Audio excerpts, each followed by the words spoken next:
Manavasi Ramaswami Iyer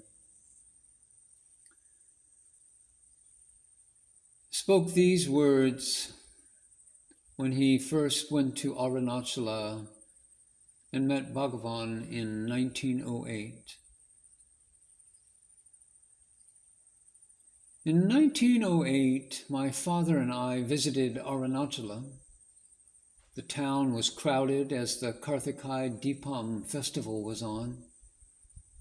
On hearing about Ramanaswami, a saintly sadhu living in Virupaksha cave on the hill, we went there.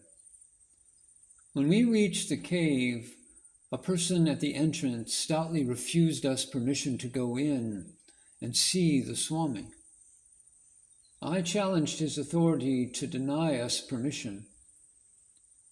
Fortunately, the Swami came out just then. I was thrilled to see him. Something inside me made me appeal for relief from the physical ailments and mental anguish that were constantly troubling me. And the Swami replied, "I am neither a medical doctor nor a soothsayer," and started to walk away. But not giving up, I followed him and retorted, "I came to you hearing about your great spiritual attainment.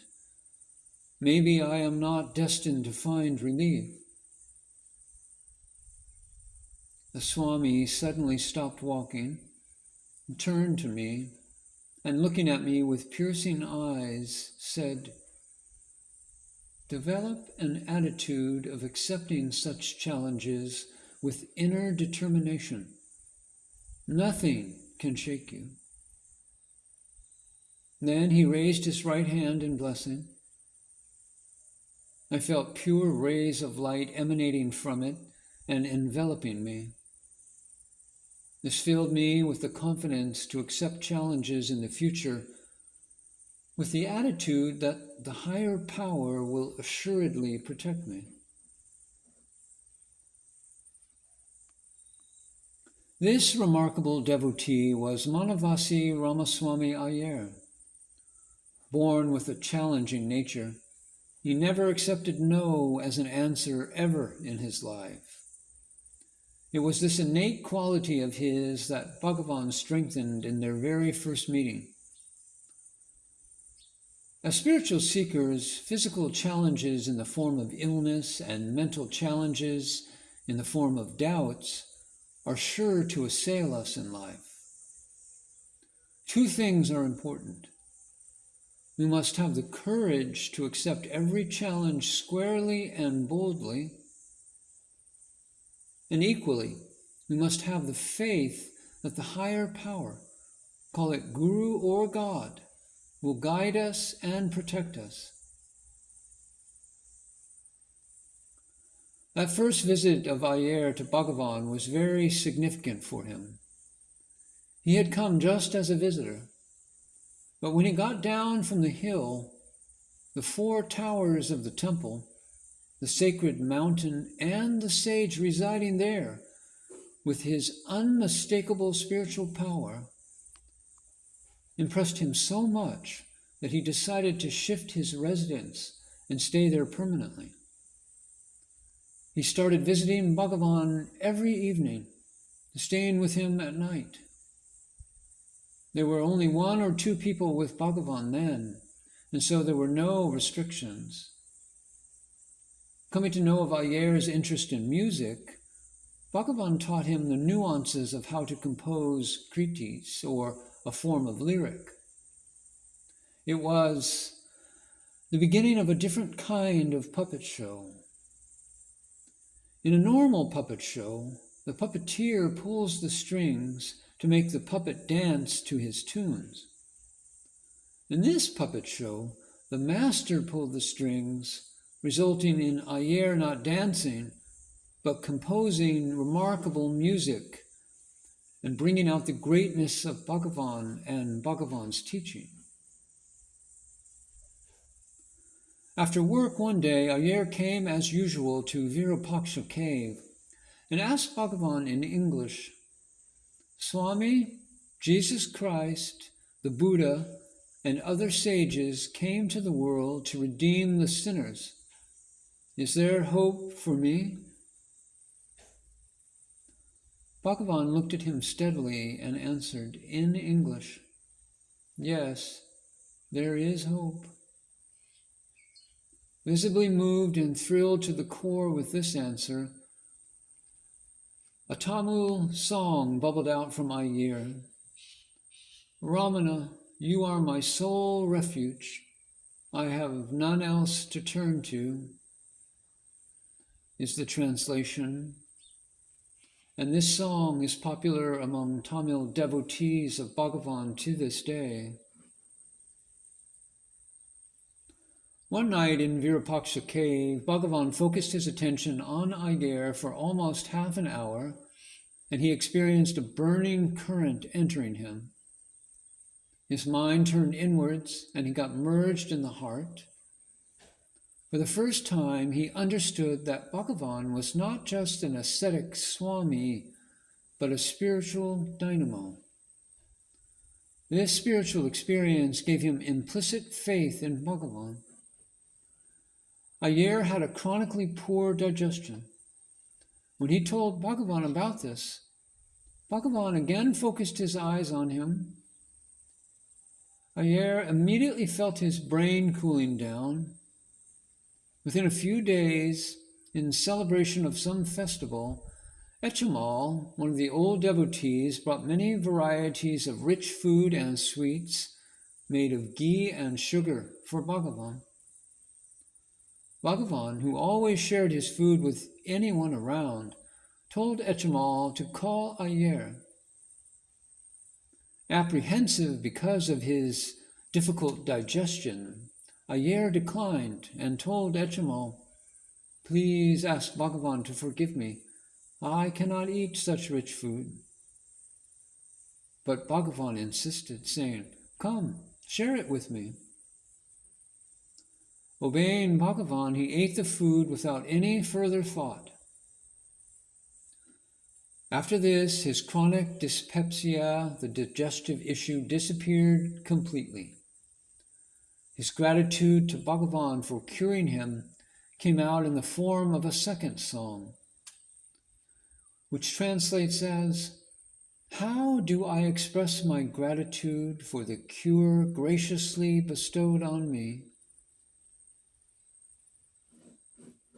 His family, who stayed in the town and objected to Iyer spending every night with Bhagavan, heard about this miracle and started reposing faith in Bhagavan.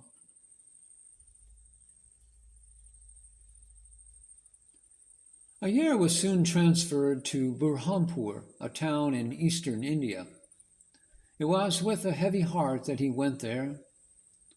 While there, his feet became covered with painful sores, and even after extensive treatment, including a surgery, there was no relief. However, despite the intense pain, he had to go on official work. He prayed fervently to Bhagavan for help. The very next morning, there was a knock on his door. When he opened it, there were two sadhus standing outside, and they told him, we are on a pilgrimage and have come from Arunachala. Before we left, Bhagavan told us to come to Burhanpur and meet you. He received the sadhus warmly.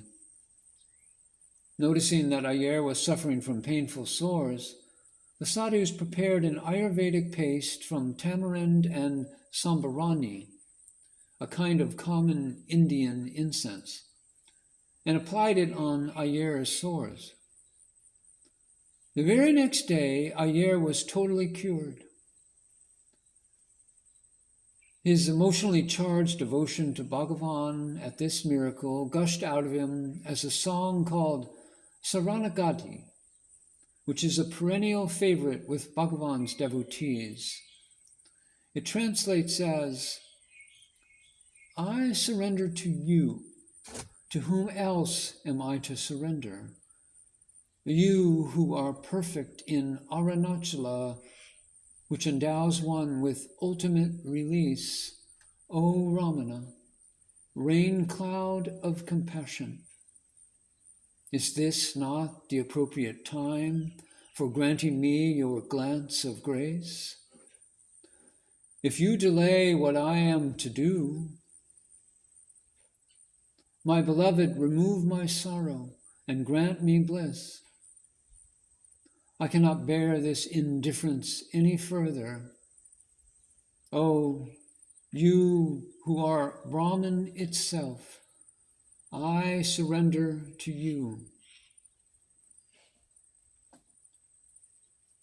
I was very close to Iyer, and once he told me about this song, saying, "See the beauty, Ganesan. It is not because of this song that the cure took place. The cure had already taken place. And if at all I had to sing a song with my brain, I would have only sung a song of gratitude, thanking Bhagavan for curing me. Look at the song. It says, 'Is this not the appropriate time for granting me your glance of grace? If you delay, oh, what am I to do?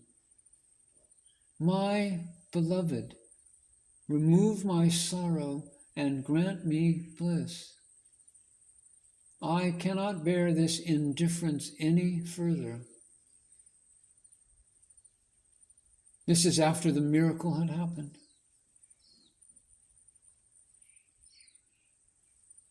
He started quoting from sages and saints like Manakatvachavar, Mira, and Tukaram, where they pray, "Bless this wretched dog," when God has already blessed them.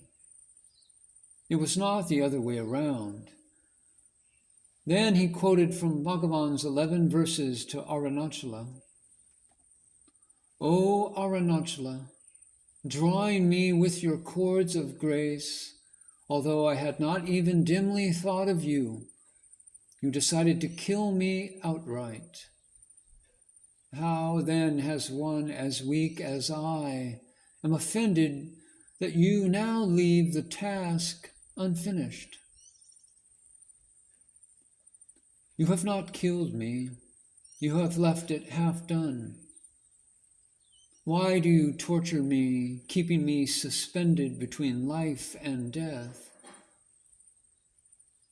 Fulfill your task of killing me now, and long survive me alone, O Lord."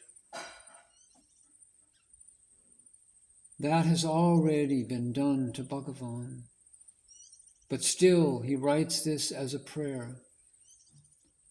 Why should they sing, "I am the worst sinner, please save me"? It is not because of the prayer that the Lord came and saved him. Bhagavan says, "Bless me that I may die without losing hold of you. Otherwise, miserable is my fate, Arunachala. Place your sacred hand upon my head and make me partake of your grace. Do not abandon me, Arunachala. O Arunachala, unite me to destroy our separate identities as you and I, and bless me with the supreme state of ever-vibrant joy." It looks like a prayer. Many people have this doubt and ask Bhagavan, "You are a Jnani, so why did you write, 'Save me, do not allow me to be condemned'?" The answer is that it had already been done. We should have prayed first to get God's grace, but God, being great, gives his grace first and then accepts our prayer, even if we do it later.